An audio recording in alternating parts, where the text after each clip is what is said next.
안녕하세요. 김태훈의 현명한 투자자 방송 시작하겠습니다. 오늘은 이 LX 홀딩스라는 지주회사에 대해서 좀 말씀을 드리겠는데요. 최근 들어서 시장에서 저 PBR주 해가지고 이러한 지주회사들이 굉장히 급등하는 모습을 보이고 있습니다. 한진칼은 이미 벌써 따블이 났죠. 이 LX 홀딩스 같은 경우는 오히려 지주회사들 중에 좀 후발주자의 느낌을 주고 있는 그런 회사입니다.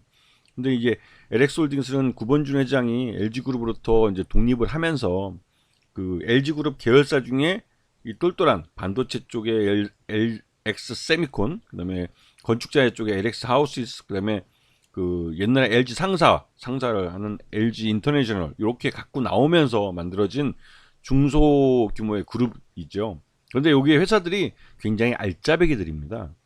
특히나 이 LX 세미콘은 LG 그룹 내 유일한 어떻게 보면 반도체 회사였는데 이거를 구본준 회장이 갖고 나오면서 나름대로 반도체를 LX 홀딩스 그룹의 이런 핵심적인 사업으로 키우려는 그런 생각을 갖고 계신 것 같습니다. 그래서 이 LX 세미콘에다가 투자를 많이 하고 있고, LX 세미콘도 기존에 그 디스플레이 전동 칩 여기에 국한되어 있던 것들을 이제 자동차 전장 반도체 칩으로 이 사업 영역을 확대하고 있습니다. 그래서 장기적으로 봤을 때는 LX 홀딩스의 핵심 주력 자회사가 될 가능성이 높은 거죠. 그리고 지금 당장 이 LX 홀딩스의 키시카우 역할을 하는 LX 하우시스와 LX 인터내셔널 같은 경우는, LX 하우시스는 이 건설업에 연동된, 즉 이제 건축 내장재 쪽이기 때문에 좀 건설업황에 좀 영향을 받는 그런 기업이기도 하죠. 그래서 최근에 건설 경기가 나빠지면서 LX 하우시스는 실적이 좀 나빠질 것 같다는 우려가 나오고 있는 상황입니다.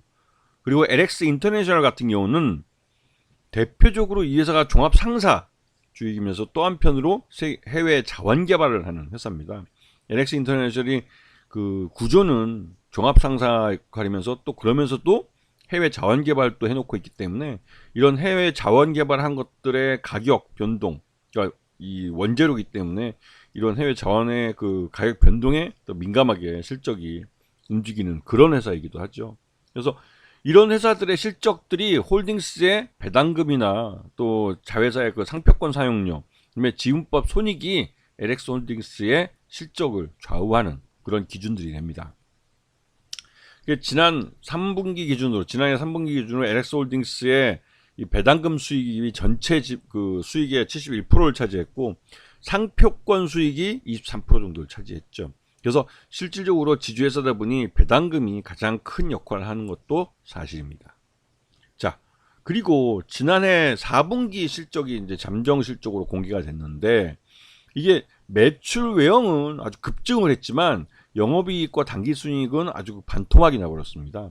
이렇게 된 것은 LX 홀딩스의 상표권 사용료가 급증을 하면서 그에 대한 이 매출은 많이 급증했지만 이 자회사들 실적들이 다 나쁘기 때문에 지분법 손실, 그러니까 지분법 이 손익에 따라서 그 줄어든 실적이 반영이 되다 보니까 이 영업이익과 당기순이익이 회계적으로 반토막이 나버린 거죠. 자, 그리고 이 회사의 최대주는 구본준 회장입니다. 그 개인이 20% 정도를 갖고 있고, 나머지 그 형제 자식하고 그 형제들이 나머지 지분을 갖고 있어 전체 지분의 43.82%를 오너 일가들이 가지고 있죠.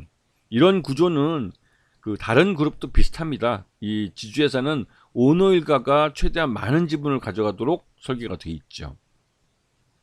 자, 그리고 그러다 보니 이 자회사들이 얼마큼의 배당을 해주느냐가 이 회사의 실적과 많이 밀접한 관계가 있죠. 그래서 이런 결산 공시에 대해서는 잘 챙기셔야 됩니다. 이거도 보면 LX MMA라는 그 회사 비상장 회사인데, 여기가 주당 5,000원씩 굉장히 많은 배당을 해주는 거죠.